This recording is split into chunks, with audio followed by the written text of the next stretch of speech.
Hi, today we're making cranberry oatmeal cookies. So it is holiday season, and I have been making several batches of cookies, and cranberry oatmeal is just one of my favorites. So we're going to begin with 3 cups of rolled oats, 1 cup of unsalted butter, 3/4 cups of packed brown sugar, and so you want that nice and tight, 3/4 cups of granulated sugar. We're going to also have a teaspoon of baking soda, 2 eggs, vanilla extract, 1 teaspoon, 1.5 cups of flour, a half a teaspoon of salt, and 1 teaspoon of cinnamon.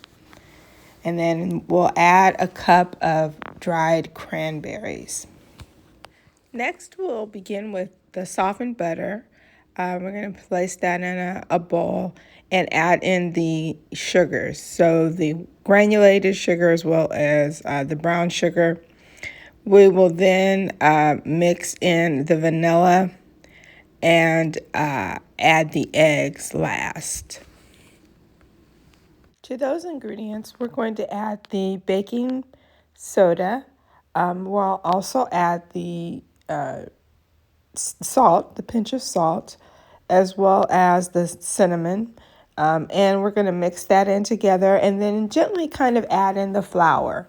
Now, I could have done these separately, but I just chose to do it this way. And so when the flour is mixed in, we can then roll in or add in, I should say, the rolled oats. So the 3 cups of oats, and you're going to just mix those.